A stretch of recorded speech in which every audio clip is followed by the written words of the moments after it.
श्रीगुरुभ्यो नमः। सभा सरस्वती नमस्कार मास्टर साउंड रिलीज करी సౌండ్ ఎక్కించాలా ఆయన దగ్గర పెట్టాలా మైక్ ఆయన దగ్గర పెట్టాలా సౌండ్ ఎక్కించాలా ఎక్కించలేదు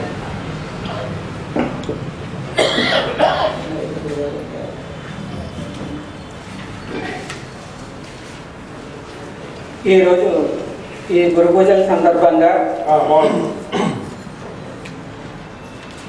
కొన్ని విషయాలు ముఖ్యంగా గురువు శిష్యుల గురించి ఉన్నటువంటి కొన్ని విషయాలు చెప్పుకుని పోయిన సంవత్సరం మాస్టర్ గారు నాకు చెప్పినటువంటి ఆదేశించినటువంటిది శ్రీ విష్ణు పురాణం నుంచి కొంచెం ఆహారం దాని గురించినటువంటి కొన్ని విషయాలు చెప్పమని చెప్పారు. అప్పుడు చెప్పిన విషయాలు ఇప్పుడు చెప్దామని ప్రిపేర్ అయ్యాను. అంటే ఒక సంవత్సరం లేటు. అంటే ఏదైనా మొదలెట్టిన తర్వాత పుస్తకాల గురించి వెతకడంతో ఆ గోపాల మంత్రం లాగా మాస్టర్ గారు ఇచ్చినటువంటి గోపాల మంత్రం ఎగ్జాంపుల్ లాగా తయారైంది మాట. ఏ పుస్తకం మంచిది, ఎందులో బాగుంటుంది అని, ఏది సులువుగా ఉంటుంది, ఆ వెతుకులాటలో లేట్ అయిపోయి అది ఈసారికి ఏదో మంచిది సింపుల్గా ఉన్న పుస్తకం ఒకటి దొరికింది. దాంట్లో విషయాలు మీకు చెప్పడానికి ప్రయత్నం చేస్తారు. ముందుగా గురువులు శిష్యులు గురించినటువంటివి సరదాగా మనం చెప్పుకుందాము. ఇందులో ముఖ్యంగా నేను చెప్పదలుచుకున్నది ఏంటంటే షిరిడి సాయిబాబా గారి జీవిత చరిత్రలోని కొన్ని ఘట్టాలు, ఒక 3 విషయాలు. అంటే గురువు ఎలా ఉంటారు, గురువులు ఎలా స్పందిస్తారు అంటే అని తత్వం గురించి మనకి సోదాగా తెలుస్తుంది. అలానే గురువుని మొత్తం అంతా తెలిసేసుకుందాం అనే విషయం ప్రయత్నం మాత్రం చేయకూడదు, సాహసం మనం చేయకూడదు.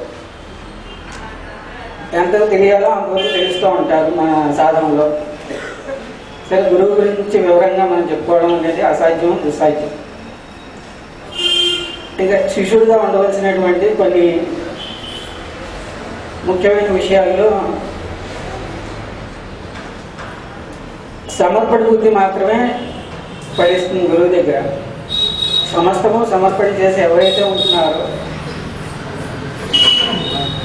వాళ్ళే శిష్యులుగా ఉండగలుగుతారు.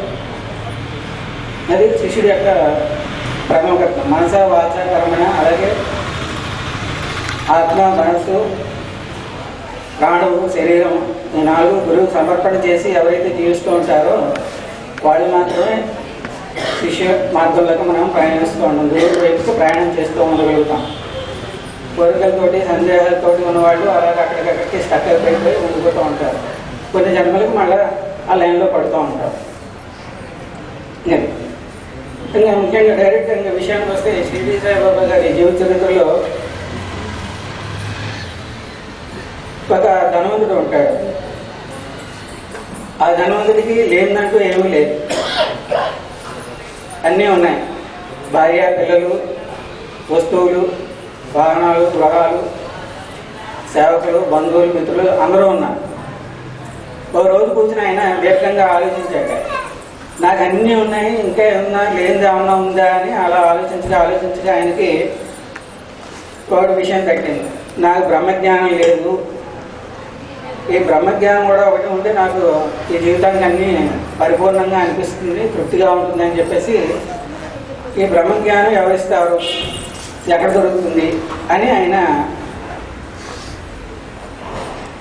అడగగా అందరినీ చుట్టుపక్కల వాళ్ళని వచ్చిన సేవకుల్ని బంధువులు అడిగితే వాళ్ళు అన్నారు, షిరిడీలో సాయిబాబా గారు ఉన్నారు, ఆయన దగ్గరికి వెళ్ళండి, ఆయన దగ్గర అయితే మీకు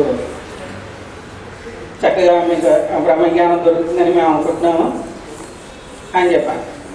అనేసరికి సరే అని ఆయన ఓ బండి అద్దె కట్టుకొని కొన్ని డబ్బులు జేబులో పెట్టుకొని బయలుదేరి షిరిడీ వెళ్ళాడు అర్జెంటుగా. వెళ్తూనే షిరిడీ సాయిబాబా గారి దగ్గరికి వెళ్ళి, గురుగారు నాకు అర్జెంట్గా బ్రహ్మజ్ఞానం ఉపదేశించండి, నాకు అసలు బిజీగా ఉంటాను, నేను టైం లేదు నాకు, మీరు ఏదో ఇస్తే నేను కూర్చుని వెళ్ళిపోతానంటాడు. అనేసరికి సాయిబాబా గారు ఆయన వేసి అలాగే కూర్చొని ఇప్పుడేగా వచ్చావు, కాస్త మంచిది రెస్ట్ కూర్చొని నేను చెప్తాను కానీ అదేం పెద్ద పని ఏం కాదు చెప్తాను అని ఈ లోపల పొరవాడిని పిలిపిస్తారు సాయిబాబా గారు. అరే నువ్వు వెళ్ళి ఒక 5 రూపాయలు షాపర్ని అడిగి పట్టుకురారా అని చెప్పాడు. నేను ఇమ్మనని చెప్పాడు. సరే గోవా పరిగెత్తున కుర్రాడు వెళ్ళి మళ్ళీ వెనక్కి తిరిగి వచ్చేస్తాడు. బాబా గారు ఆయనేమో ఇంకా బోణి అవ్వలేక అందుకని ఇప్పుడు ఇవ్వడం కుదరదని చెప్పాను. సరే అని చెప్పేసి అప్పుడు సరే పోనీ ఒరే ఫలానా వాడి దగ్గరికి వెళ్ళి ఆయన అడిగి పట్టుకురా 5 రూపాయలు అని అనేసరికి సరే అని మళ్ళీ అక్కడికి వెళ్తాడు. పిల్లాడు మళ్ళీ అక్కడ పరిగెత్తుకు వెళ్ళి మళ్ళీ వస్తాడు. వచ్చి గురువు గారు ఆయన లేరండి, ఇంట్లో తాళం వేస్తున్నారు. ఒక అలాగే సరే అయితే ఫలానా వాడి దగ్గరికి వెళ్ళి అని చెప్పి ఇంకో ఆయన దగ్గర ఇలాగ 2, 3, 4 సార్లు అవుతూ ఉంటుంది. ఈ లోపల అది వచ్చినటువంటి ధనవంతుడు వండబట్టలేడు, కూర్చోలేడు, నుంచోలేడు, కంగారుగా ఉంటుంటాడు. బాబా గారు నాకు తొందరగా ఈ బ్రహ్మజ్ఞానం ఇచ్చేస్తే నేను వెళ్ళిపోతాను అనుకోను. ఉండే నీ గురించే ఇదంతా జరుగుతుంది, బ్రహ్మజ్ఞానం నేర్పించడానికి ఇదంతా జరుగుతుంది, నీకు ఇంకా అర్థమా లేదా అంటే అదేమిటది నాకేమి ఇచ్చారు నేనేం పుచ్చుకున్నానండి.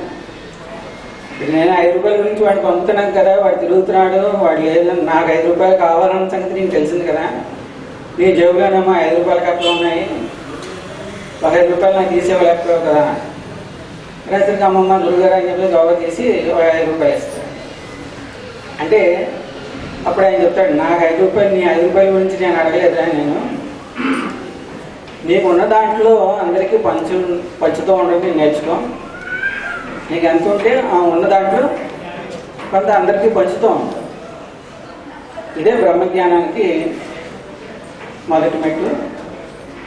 ఇలా వెళ్తూ ఉంటే అదే వస్తూ ఉంటుంది బ్రహ్మజ్ఞానం. ఇదే, అంతకన్నా బ్రహ్మజ్ఞానం ఉంటే ఏం లేదు. ఇక్కడ మనం గమనించవలసినటువంటి విషయాలు ఏంటంటే గురువు ఏది అడిగితే అది ఇవ్వడానికి రెడీగా ఉంటాడు. ముఖ్యంగా ఆధ్యాత్మిక ఈ ప్రయాణంలో మనకి ఏది కావాలంటే అది ఇవ్వడానికి, బ్రహ్మజ్ఞానం కావాలంటే ఇవ్వడానికి రెడీగా ఉంటారు గురువు గారు. కానీ మన అర్హతను బట్టి మనం ఏ స్థితిలో ఉన్నామో ఆ స్థితి నుంచి ఒక్కొక్క మెట్టు మనల్ని వదిలేస్తూ పైకి తీసుకువెళ్ళి మనకు కావాల్సినటువంటి ఆ బ్రహ్మజ్ఞానాన్ని ఇస్తారు. ఏ పరమ గురువు యొక్క ఉద్దేశం ఏదైనా సరే తన శిష్యుడిని తనంతటి వాడిగా చేయడమే వాళ్ళ యొక్క పరమావధి. ఈ విషయాల్లో చిన్న విషయాల్లో వాళ్ళు చిన్న సహాయం చేస్తూ ఉండి మనని అప్పటికప్పటికి వదిలిస్తూ ఒక్కొక్క మెట్టుకి ఒక మెట్టు ఎక్కగానే ఇంకో మెట్టు ఎక్కాలి అనేది ఒక టాస్క్ పెడుతూ ఉంటారు. ఎక్కవలసింది ఈ మెట్లు ఎక్కుతూ వెళ్తూ ఉంటారు. ఒక్కోసారి ఒక మెట్టు మీద ఆగిపోతూ ఉంటాము, ఒక మెట్టు మీద కాసేపు కొంతకాలం అక్కడ ఉండి మళ్ళా పై మెట్టు ఎక్కడానికి ప్రయత్నం చేస్తూ ఉంటాం. ఇవి ఎవల్యూషన్లో జరుగుతున్నటువంటి, అంటే గురు పరంపరలో మనం ముందుకు వెళ్తున్న మార్గాల్లో వచ్చేటువంటి ఒక పద్ధతి. దీంట్లో ఎవరు కంగారు పడిన అవసరం లేదు, ఏం లేదు. వాళ్ళు ముందు వెళ్ళిపోతున్నారనో వాళ్ళు వెనక వెళ్ళిపోతున్నారనో అదేం ఉండదు. ఎవరెవరి స్థాయిని బట్టి వాళ్ళకి జరగవలసినటువంటి ఎవల్యూషన్ అంటే పరిణామక్రమం అనేటువంటి జరుగుతూ ఉంటుంది. దీంట్లో ఒకరు ముందున్నారు వెనుకున్నారు అనేది ఏమి ఉండదు.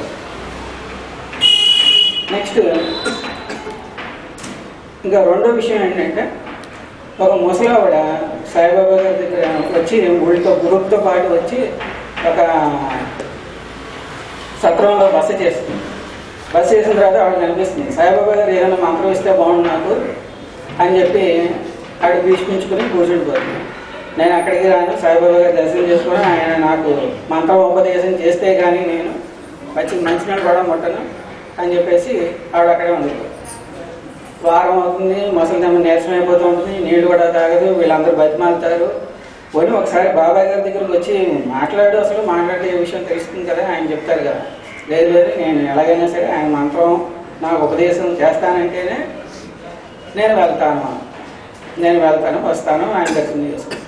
అంతవరకు నేను నీళ్లు కానీ ఏమి ముట్టుకోను. ఇది ఈ వారం ఆఖరికి షిరిడి సాయిబాబా దగ్గరికి వెళ్తాను.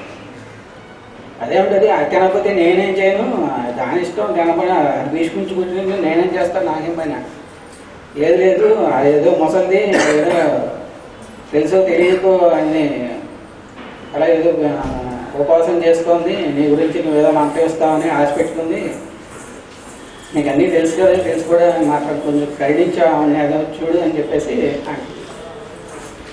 అనేసరికి సరే సాయిబాబా గారు సరే పోయినట్టు పట్టుకురండి, దాన్ని ఇక్కడ పట్టుకొస్తే నేను ఏదైనా చెప్తాను, దాన్ని తీసుకురండి అవును ఒప్పించాను. సరే అని వీళ్ళకి పరిగెత్తుకు వెళ్ళి ఇలా సాయిబాబా గారు రమ్మంటున్నాను మిమ్మల్ని మాట్లాడతారు మీకు అనేసరికి పరిగెత్తుకు మాట్లాడు.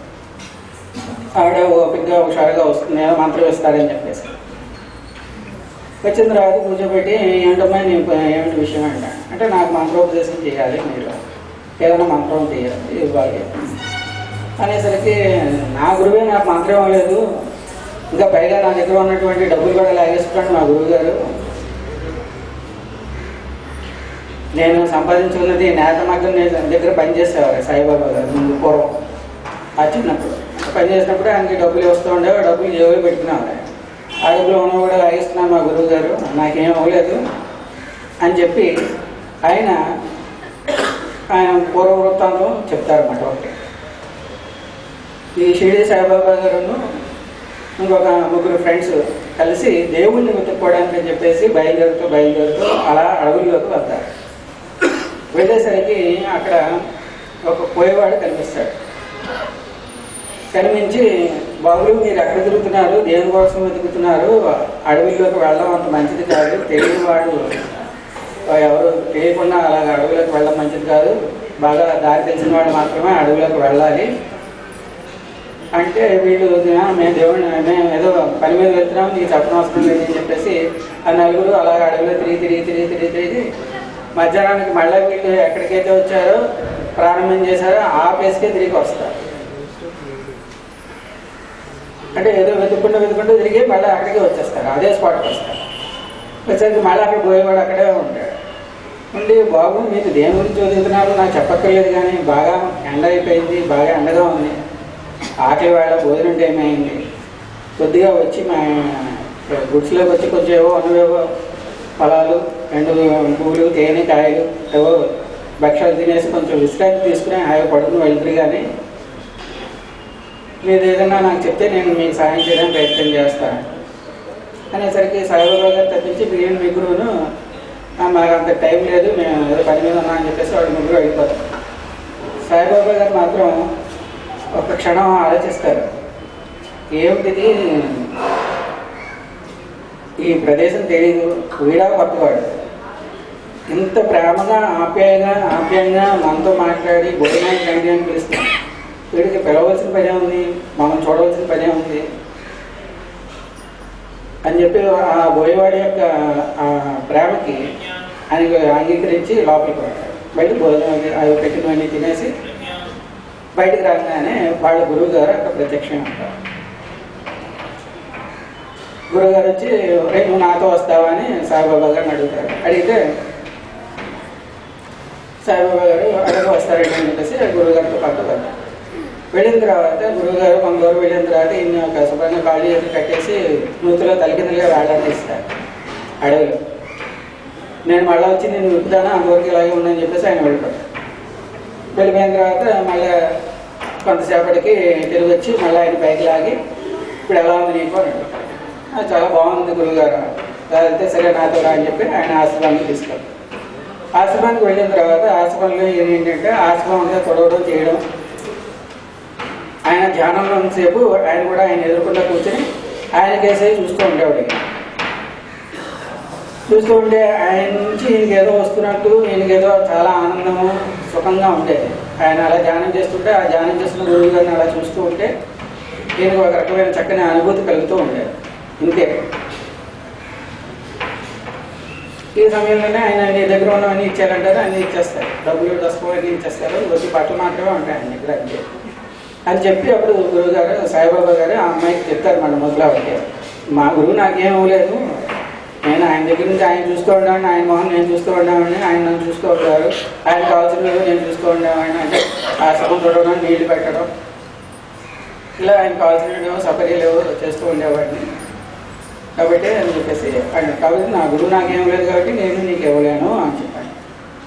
అర్థం పరమార్థం ఏంటంటే మన గురువు ఏమీ అర్థించక్కర్లేదు, గురువే మనకి టైంకి సమయం సందర్భానికి మనకి ఏది కావాలో అది అందిస్తూ ఉంటారు, మనం ఏది కోరనవసరం లేదు. ఇక మాస్టర్ గారు చెప్పినట్టుగా మనకి మంత్రాలు అన్నీ అనేసరికి ఏదో దానికి మంత్రం కావాలని అడగడం, మన సివి గారు ఇందాక మాస్టర్ గారు చెప్పారు తేలి మంత్రం, అలాగే ప్రతిదానికి ఒక మంత్రం కావాలి. సివి గారిని ఒక ఆయన అలాగే అడుగుతారు అన్నమాట, కాబట్టి మరి తేలి పుట్టింది కదా తేలి మంత్రం, అలాగే సరే డబ్బు కావాలి కదా డబ్బుల మంత్రం అంటే అలా గిద్దాక మంత్రం. మరి రోజు ఇవన్నీ చేయాలి, ఇవన్నీ చేయాలంటే అది చేయాలని. అదేంటంటే ఇన్ని అలా కుదురుతుంది చేయడం సాధ్యం కాదు కదా. అవును సాధ్యం కాదు. మరి ఎందుకు చెప్పాడు? నువ్వు అడిగా కాబట్టి నేను ఇవన్నీ ఇస్తున్నాను. మరి ఏం చేయమంటారు? నేను ఏం చేయమన్నాను? నువ్వు నా పేరు చేసి కూర్చోరా, నువ్వు నేను చూసుకుంటా అని చెప్పాను కదా. ఓహో అలాగే అని చెప్పేసి అప్పటి నుంచి వాడు మాస్టర్ సీనియర్ అదే కూర్చున్నాను. మనం కూడా ఏంటంటే గురువుని ప్రత్యేకించి అర్జించిన అవసరం లేదు. పొద్దున 6 గంటల ప్రేయరు, సాయంత్రం 6 గంటల ప్రేయరు మన సీనియర్ గారు ప్రేయర్ చేస్తాం కాబట్టి ఆ ప్రేయర్ చేసుకోవడమే. ఆ ప్రేయర్లో మనకి ఏమొచ్చినా అవన్నీ కూడా గురువుకి సమర్పణ చేసుకుని కూర్చోవడం అనేటువంటిదే పరమావధి. ఇక్కడ మన సాయిబాబా జీవితంతో చూసుకున్నా కూడా మనకి అదే మనకి తెలుస్తుంది. ఇంకా మూడో విషయం ఏంటంటే సమర్థ సాయి అని సాయిబాబా గారి యొక్క పూర్వ అవతారం అంటారు. ఆయన దగ్గరికి ఒకప్పుడు ఒక చాకలివాడు రోజు వస్తూ ఉండేవాడు. ఆ చాకలివాడు ఏంటంటే రోజు పొద్దున్నే ఊళ్ళో వాళ్ళందరూ బట్టలు పాన్స్పేర్ బట్టలన్నీ కలెక్ట్ చేసుకోవడం, ఆ రేవు దగ్గరికి వెళ్ళడం, బట్టలు ఉతకడం, ఆరేయడం, ఆరేసిన తర్వాత ఆ ఖాళీ టైంలో ఆరేలోపున ఈయన ఈ సమర్థ గురువు గారి దగ్గరికి ఆశ్రమానికి వెళ్ళి ఆశ్రమంలో అవన్నీ ఊడ్చి ఆ మొక్కలకి అవి నీళ్లు పోసి ఆ తర్వాత గురువుగారి కాళ్ళు నొక్కుతూ ఉండేవాడు. మళ్ళీ బట్టలు ఆరే టైంకి మళ్ళీ వెళ్ళి ఆ బట్టలన్నీ తీసుకుని మళ్ళీ ఎవరికొరకు వాళ్ళు డిస్ట్రిబ్యూట్ చేసి ఇవన్నీ జరిగింది కదండి. డిస్ట్రిబ్యూట్ చేసేసి ఇంటికి వెళ్ళిపోతూ ఉండేవాడు. సాయంత్రం అయ్యేసరికి ఇంట్లోనేమో భార్య మామూలే కదా గొడవ చేస్తూ ఉంటుంది. ఒరే మేమేం సంపాదించట్లేదు, ఈ చాకలి బతుకుతో మనకేమిటి వస్తుంది, మేము ఎక్స్ట్రా టైం అందరేమో గురువు గారి దగ్గర అక్కడ హాస్పిటల్లో కూర్చొని గడిపిస్తున్నావు, నువ్వు ఆ టైం ఏదో ఎక్స్ట్రా పని చేసి ఏదైనా డబ్బులు సంపాదించవచ్చు కదా, మన పిల్లలు ఉన్నారు వాళ్ళందరినీ భవిష్యత్తు చూడాలి కదా, వాళ్ళు చదివించుకోవాలి, బట్ట పుట్టించుకోవాలి, మళ్ళీ ఇవన్నీ చేయాలి, ఇల్లు కట్టుకోవాలి, ఇల్లు లేదు వాకిల్ లేదు మనకి. ఇలా రోజు ఆయన్ని సతాయిస్తూ ఉండేది ఆ చాకలివాడు. వాడు శుభ్రంగా తినేసి హాయిగా పడుకునేవాడు, పట్టించుకునేవాడు కాదు. మళ్ళీ పొద్దున్నే అదేవిధిగా వాడు వెళ్ళిపోతూ ఉన్నాడు. ఇలా రోజు చేయడం, ఈ భార్య తిరుగుతూ ఉండడం. ఒక రోజున భార్యకి తీవ్రమైన కోపం వస్తుంది. ఏంటంటే వీడు అసలు పట్టించుకునేవాడు లేదు, అసలు వీడిగా నేను చెప్పిన ఎక్కుతుందా లేదా అని చెప్పేసి రోజు పెద్ద గొడవ అయిపోతుంది. అయినా సరే వీడు పట్టించుకోకుండా మళ్ళీ యథావిధిగా వీడి పని వాడు చేసుకుంటూ ఉంటాడు. మళ్ళీ గురువుగారు ఆశ్రమం దగ్గరికి వచ్చి మళ్ళీ కాళ్ళు నొక్కుతూ ఉంటాడు. గురువుగారు అంటాడు, ఒరే నాతో వస్తావా అని అంటారు. అంటే వస్తాను గురువుగారు అంటారు. కుదనాడు అని మెట్ట మధ్యాహ్నం వాళ్ళు అలా బయలుదేరి వెళ్తూ ఉంటారు. కొంత దూరం ఊరు దాటిన తర్వాత అడవిలో వచ్చి అలా వెళ్తూ ఉంటారు. వెళ్తూ ఉండేసరికి చీకటి అవుతూ ఉంటుంది, బాగా చీమ చీకటిగా అయిపోతూ ఉంటుంది. ఆ జాగ్రత్త నువ్వు కంగారు పడుతూ నాకు కూడానే రా అని చెప్పేశారు. అలాగే గురువుగారు కూడానే వెనకాలే వెళ్తూ ఉంటారు. కొంత దూరం వెళ్ళేసరికి బాగా చీకటి అయిపోతుంది. దాంట్లో రకరకాల తేళ్లు, పావులు, జెర్రులు అన్నీ నానా విషకీటకాలన్నీ కూడా అక్కడ తిరుగుతూ ఉంటాయి. తిరుగుతూ ఉండేసరికి అవన్నీ చూస్తే గురువు గారేమో చెప్తారు, మరి నీకు కావాల్సినవన్నీ మూట కట్టుకోరా అంట. అదేంటి గురుగారు ఇవన్నీ మూట కట్టు, అవేం చేయవు కట్టుకో అంట. సరే అవ్వ తలబాగా తీసుకుని అవన్నీ మూట కట్టుకుంటాడు. కావాల్సినవన్నీ దొరికినన్ని పావులు, తేళ్లు అన్ని జెర్రులు అన్నీ మూట కట్టుకుని వస్తాడు. మూట కట్టుకున్నా గురుగారు మూట కట్టుకున్నాను అంటే నాకు కూడా వెనక్కి తరగకుండా వచ్చేయి అని చెప్పేసి కూడా బయటకు అలా తీసుకొస్తాడు. తీసుకొచ్చి ఆశ్రమానికి వచ్చేస్తారు. ఆశ్రమానికి వచ్చిన తర్వాత గురువుగారి మూట ఏం చేయాలి, ఆ మూట ఓపెన్ చేయాలి. మూడైపోయిందనే దాంట్లో బంగారు ఆభరణాలు, నగలు అన్నీ ఉంటాయి. ఏం చేయాలంటే ఏం చేయడం ఏంటి, మీ ఆవిడ అడుగుతాను కదా వెళ్ళి ఇచ్చేయండి, సుఖంగా ఉండండి ఇవి తీసుకుని. సరే అని చెప్పి అవి పట్టుకుని వెళ్ళి వాళ్ళు ఆవిడ చూపిస్తాడు. ఆహా అంత గురువుగారు చాలా మంచివారండి, మన నాలుగు కరుణించారు అది అని చెప్పి మామూలే కదా. మామూలుగా మనకి ఏదైనా కోరికలు తీరుస్తుంటే గురువు మనకి పాజిటివ్గా కనిపిస్తూ ఉంటాడు, అంత బాగున్నట్టుగా ఉంటుంది. కోరికలు తీర్చబోయేసరికి గురువు మీద కోపం వస్తుంది. మామూలు అది ప్రాథమిక స్థితిలో అలాగే ఉంటాం మనం. అలాగే ఆవిడేమో పాపం ఏడుగని చేసి డబ్బులు చేయాలని ఆవిడంతా మేనమేషాలు పెట్టుకుంటుంది. వీడు మళ్ళీ తెల్లారింది, పొద్దున్నే లేచి వీడి పని మామూలే మళ్ళీ మూటలు బట్టలు అన్నీ తీసుకుని వీడు వచ్చాడు. మళ్ళీ ఆశ్రమంలో వీడు గురువు గారు సేవ చేసుకోవడం, మళ్ళీ ఇంటికి చేసుకోవడం. ఇక్కడ చెప్పించేది ఏంటంటే మన అవసరాలు అనేటువంటి ఆటోమేటిక్గా అవి జరుగుతూ ఉంటాయి, వెళ్తూ ఉంటాయి. కాదు మనం చేయవలసిన పని ఏదైనా ఉందో కాన్స్టెంట్ ఎఫర్ట్ ఏదైతే ఉందో అది మాత్రం మర్చిపోకూడదు. అది కంటిన్యూటీగా మన జర్నీ మర్చిపోకుండా అవి పని చేసుకుంటూ ఉంటాం. ఇది మనం తెలుసుకోవాల్సిన విషయాలు. తర్వాత గురువు అనేటువంటి ఆయన మనకి నిరంతరం కొన్ని విషయాలు చెప్పినట్టుగాను అలాగే అనిపిస్తూ ఉంటుంది. ఇప్పుడు ఇందాక కూడా చెప్పారు మన రామభద్రం గారు, కానీ ఇప్పుడు పొద్దున్నే చెప్పారు అక్కడ స్కూటర్లు అడ్డం ఉన్నాయి, గ్లాసులు అడ్డం ఉన్నాయి, ఇవన్నీ జాగ్రత్తగా కట్టుబట్టలోనే వేయండి అలాగే చెప్తూ వచ్చారు. ఇది ఇలా ప్రతిసారి చెప్తూనే ఉన్నాం. ఈ చెప్తూ ఉండడంలో ఉద్దేశం ఏంటంటే నిరంతరం చెప్తూనే ఉంటారు. గురువు చెప్తూ ఉంటాడు, ఓపికగా సహనంగా చెప్తూ ఉంటాడు. వినేవాడు కూడా ఆచరించేంత వరకు గురువు అలా చెప్తూ ఉంటాడు. ఆచరణలోకి ఎప్పుడైతే వస్తూ ఉంటే అప్పుడు కొత్త విషయాలు చెప్తూ ఉంటాడు. మనం కొత్త విషయాలు కావాలనుకుంటే మనం చెప్పినటువంటి ఆచరిస్తూ ఉంటే కొత్త విషయాలు అనేటువంటి గురువు దగ్గర నుంచి మనకి వస్తూ ఉంటుంది. కాబట్టి చిన్న చిన్న విషయాల్లో తొందరగా మనం మేల్కొని తొందరగా మనం సర్దుకుంటూ ఉంటే గురువు నుంచి మనం మంచి మంచి విషయాలు, ఇంకా మంచి విషయాలు మనం నేర్చుకోవడానికి అవకాశం. ఇక లాస్ట్ టైం మనం అన్నం గురించి, అన్నం ఉపాసన వలన బ్రహ్మోపాసనగా అది మారుతుంది అనే విషయాల గురించి కొంచెం తైత్రీయ ఉపనిషత్తులో భృగువల్లి నుంచి కొంత చెప్పాను నేను. మాస్టర్ గారు చెప్పించారు.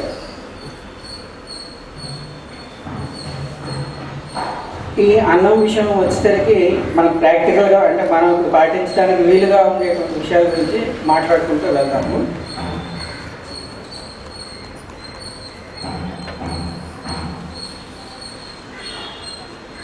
అన్నం మనం తినేసి మనం మామూలుగా తినేస్తున్నాం, రోజు వెళ్ళిపోతున్నాం, బాగానే ఉంది, మన పనులు మనం చేసేసుకున్నాం. అన్నం ఎడల మనం చేయవలసినటువంటి బాధ్యతలు, దాని ఎడల ఉండవలసిన భక్తి ప్రవర్తనలు, తద్వారా మనం బ్రహ్మజ్ఞానాన్ని సమపాటించుకోవడానికి